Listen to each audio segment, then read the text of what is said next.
I've been with the Madsen family for 6 months now. It's like I'm living a dream. Not like it's perfect or anything, but like I just keep thinking I'll wake up and things will be like they were with my mom. There are days I want that to happen, and days I don't. More confusion, but different confusion than before. All I know for sure is that for these past 6 months, I've not been hungry. Not once. I've not missed school, not once, and yeah, that is a good thing. I've had regular showers and have never worn dirty, stinky clothes, not once. My foster mom even cleaned up my old doll so she looks brand new. I turned 13 about a month ago, which was weird because I never had a real birthday party before.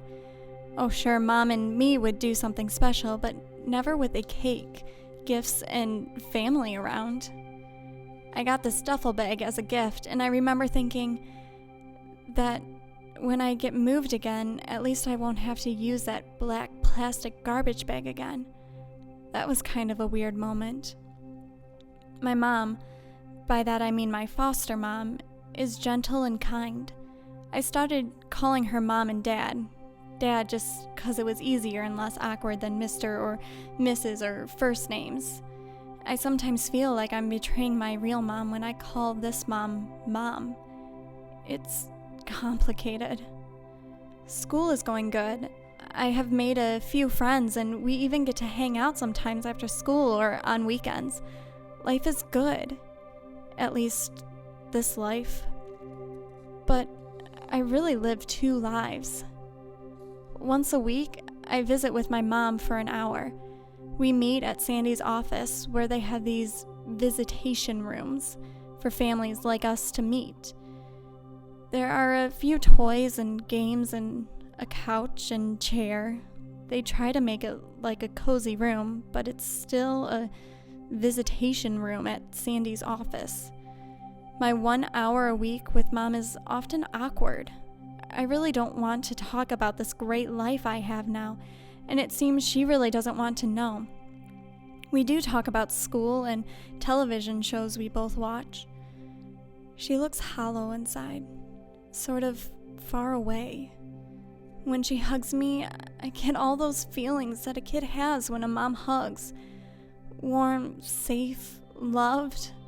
But then reality hits, and I am left confused, angry, and still lonely. Sandy told me my mom is trying to get clean and get off of drugs.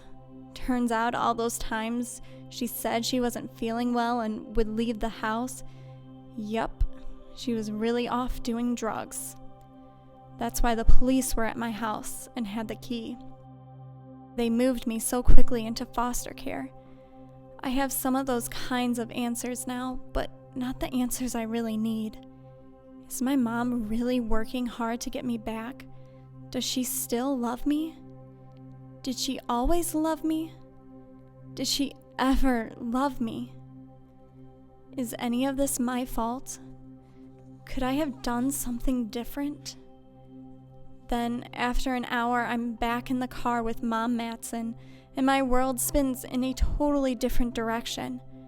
It's like I'm living 2 lives, neither of them real at the moment, with no sense of the past and no real plans for the future. I can only live in the present. Sandy tells me that the judge meets with her each month to hear about my mom's progress and to hear how I'm doing. It's a little creepy that people I've never even met are talking about me, know every detail of my life, and make decisions about my future. But I guess that's how it works. They call it the system. I don't know how long this will go on. I don't know how long I can continue to live in these 2 worlds. It's frustrating, and sometimes, still, that frustration comes out of me in angry words or behavior. I never really know when it will hit or what will trigger it, but it always lurks and is ready to jump out of me. I hate that about me, but I really can't help it. One life is good for me. The other life, I'm not so sure about anymore. I guess time, and a judge and a social worker will tell.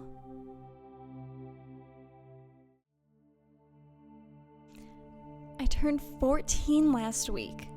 That's really hard to believe. That means I've been in foster care for about 18 months.